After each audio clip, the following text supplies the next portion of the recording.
Hello दोस्तों, आज हमारे एक नए वीडियो में आप लोग का स्वागत है। आज हम लोग इसी बोर्ड का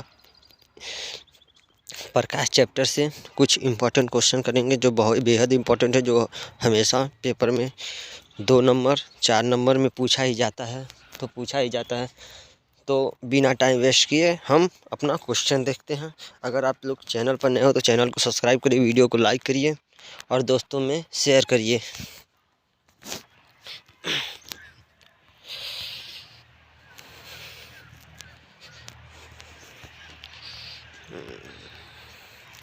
देखिए,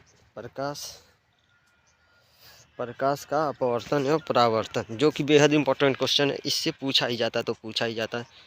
देखिए, हमारा हेडिंग प्रकाश का परावर्तन, रिफ्लेक्शन ऑफ लाइट। प्रकाश का परावर्तन कैसे होता है?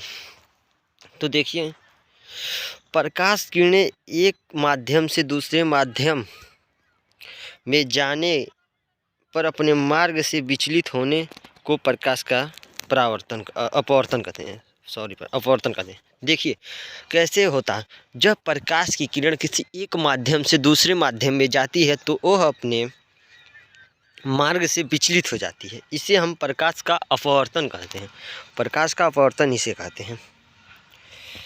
आइए हम लोग कुछ फिगर से समझें।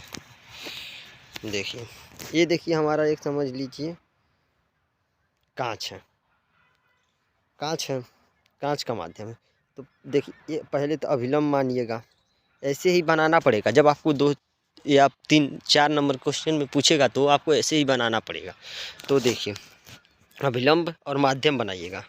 तो देखिए, प्रकाश की किरण को जब आप एक माध्यम से दूसरे माध्यम में परावर्तन करें तो देखिए वो अभिलंब की ओर झुक रही है। अभिलंब से दूर नहीं जा रही है, अभिलंब की ओर झुक रही है। तो देखिए, जिसे आप अभिलंब मानते हैं उसे एन से प्रदर्शित करते हैं। ये आप नाम कुछ और दे सकते हैं, कोई बात नहीं। और जो आती है किरण उसे आपतित किरण कहते हैं, और जो परावर्तित होती है उसे अपवर्तित किरण कहते हैं।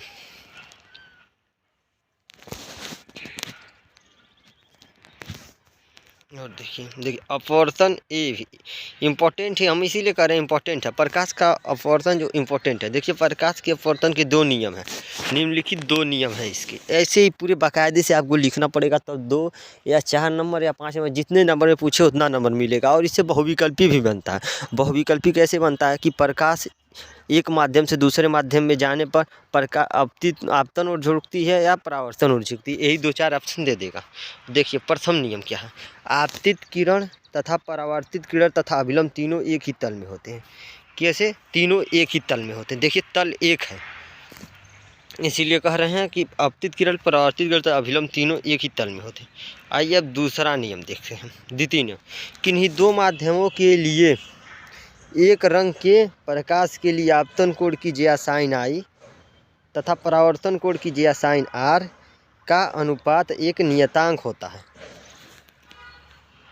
यदि आपतन कोण आई तथा अपवर्तन कोण आर हो तो साइन आई बराबर साइन आर होता है, बराबर एन। साइन आई बटे साइन आर बराबर एन।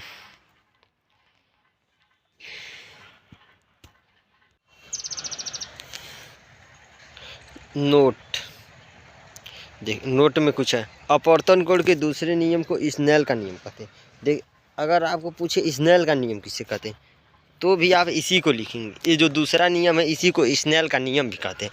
इम्पोर्टेंट है भाई, देखो इम्पोर्टेंट लगाया गया है। जो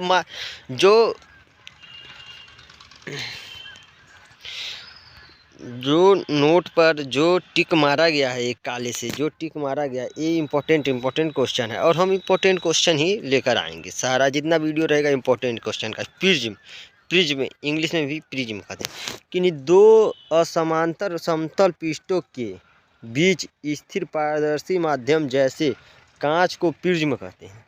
जैसे देखिए, प्रिज्म पहले हम आप लोग को एक बना कर दिखा रहे हैं। ये प्रिज्म है, कांच का मान लीजिए प्रिज्म है। देखिए, किन्हीं 2 समांतर समतल पृष्ठों के बीच स्थिर पारदर्शी है तो इसी को माध्यम जैसे कांच को प्रिज्म कहते हैं। प्रिज्म जिन 2 असमांगत पृष्ठों से होकर प्रकाश का अपवर्तन होता है उन्हें अपवर्तन पृष्ठ तथा बीच के कोण की त्रिज्या को त्रिज्या कोण कहते हैं। अपवर्तन पृष्ठ तथा बीच के कोण को त्रिज्या कोण कहते हैं। त्रिज्या कोण भी पूछता है। देखिए आइए अब कुछ इसमें समझे। देखिए ये आपका है प्रिज्म। प्रिज्म हो गया। देखिए प्रकाश की किरण ऐसे गई, थोड़ा अभिलंब की ओर झुकी, उसके बाद बाहर आ गई। तो देखिए एक आपका यहाँ कोण बन रहा है। तो देखिए एक कोण को I और I2 मानेंगे, और अब डेल्टा 1 या डेल्टा 2 कुछ भी मान दीजिए उसे। अब देखिए क्रांतिक कोण किसी कहते इम्पोर्टेंट क्वेश्चन है भाई। जितना हम टिक मारे हैं काले कलर से, ये सब इम्पोर्टेंट क्वेश्चन है। इम्पोर्टेंट क्वेश्चन देखिए क्रांतिक कोण किसी जब प्रकाश किरण जब प्रकाश की किरण जैसे कांच से वायु में जाती हैं तो वो अभिलंब से दूर हट जाती हैं।